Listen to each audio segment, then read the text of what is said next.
relação. Que, aliás, a gente foi lá no... Onde ficava, né, mesmo, que a gente foi lá em Recife. No Quilombo? Em Palmares? Isso! Que é um passeio que super vale a pena fazer. Eu achei bem emocionante. É mesmo. Emocionante em que sentido? Cara, a gente adora história, né? Então, tipo, você estar nos lugares onde as coisas aconteceram e entender o que aconteceu, como aconteceu e refletir para que não aconteça de novo e o que você pode fazer, eu acho que é uma das coisas mais interessantes de viajar, por exemplo. Eu gosto de viagens com conteúdo. E que era algo que a gente nem sabia que existia, porque ninguém fala sobre isso. Eu, pelo menos, nunca tinha escutado alguém falar. A gente estava lá, foi passar um Réveillon e tal, e a gente sempre procurar o que a gente pode fazer aqui perto. E eu falei, nossa, o Quilombo dos Palmares tá aqui do lado e tal, onde aconteceu lá, enfim, a chacina, não sei o que e tal. Vamos lá ver. E aí a gente foi, e ao mesmo tempo é um ponto positivo, que você fala, nossa, não sabia que existia isso. E é bem estruturado, né? E é bem estruturado, asfaltaram, colocaram lá uns bloquetes e tal, enfim. E aí falaram pra gente, olha, a gente recebe pouquíssimas visitas, recebia pelo menos até então, porque era um caminho de terra, enfim, as pessoas iam um pouco longe, né, da cidade, lá de Recife.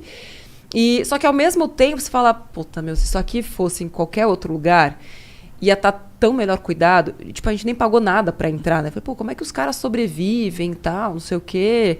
Aí você tem ali umas lojinhas, enfim. É bem cuidado, mas você fala, putz, se tivesse uma estrutura... se a gente preservasse a nossa história, se a gente preservasse essa cultura, de novo, né? A mesma coisa que acontece com ditadura e tal. Se a gente colocasse um holofote sobre isso... talvez nós estaríamos melhor, assim. Com certeza. Isso foi uma questão minha com a escola brasileira que sempre me pegou. Eu aprendi muito mais sobre a Revolução Francesa do que qualquer coisa sobre o Brasil. Napoleão, tive que fazer biografia dele, mas nunca tive que fazer biografia de um presidente foda do passado, tá ligado? Talvez a gente nunca tivesse tido um, sei lá. Mas, sei lá, eu acho que a história realmente do Brasil é totalmente menosprezada pelos brasileiros, ou pelo menos... pela estrutura educacional pública, né? Eu quero refrigerante. E privada, porque eu sou estudante em escola privada. Não, e outra, né? Depois você vai descobrir que a história que te contaram na escola não é história real. Pedro Álvares Cabral descobriu o Brasil. Né? A Lei Áurea lá, né? Enfim, pô, é tudo mentira. Sim. Contaram uma história pra ficar bonito, não a história real. De verdade. Né? E aí você cresce, na verdade, com contos de fadas, não com história de verdade. A escola vira um negócio de resenha de um livro de fantasia. Pois é.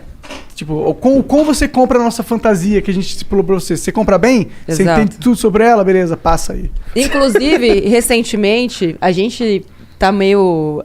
e o Érico embarcou nessa comigo. Recentemente, eu descobri a história de uma mulher brasileira que é a primeira mulher investidora do Brasil. Eufrásia Teixeira Leite. A Eufrásia começou a investir na Bolsa em 1880. Já existia bolsa no Brasil nessa época? Já existia bolsa no Brasil nessa época.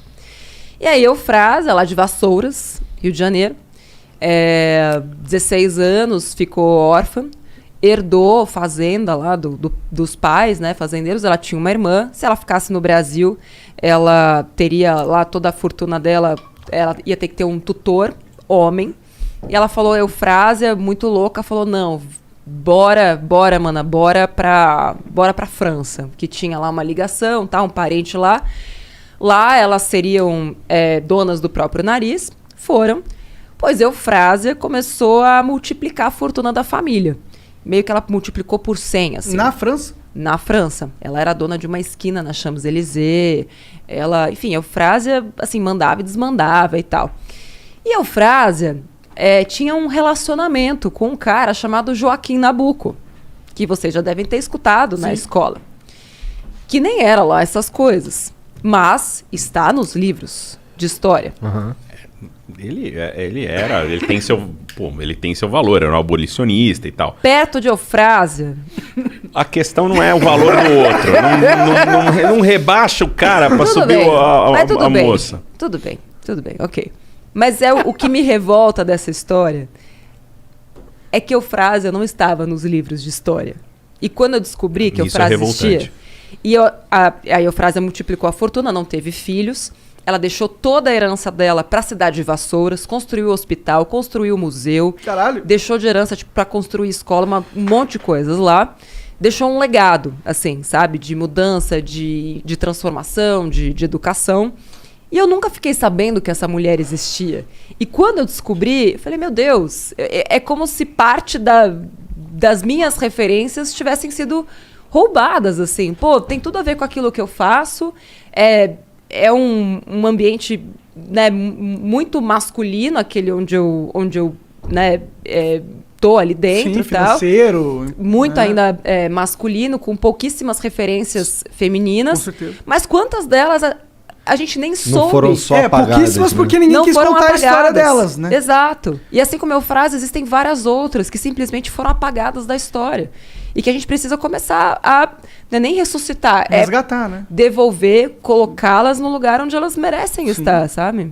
Com E certeza. pô, como tu tava fazendo uma pesquisa sobre quem foi a primeira investidora, como Mas- tu chegou nela? A responsável pela pesquisa é a Mariana Ribeiro. Ela é economista, uma das poucas mulheres que fica ali na mesa de operação. Aliás, Mari, um beijo para você. E a Mari tinha que fazer um trabalho de conclusão de curso, né, de TCC.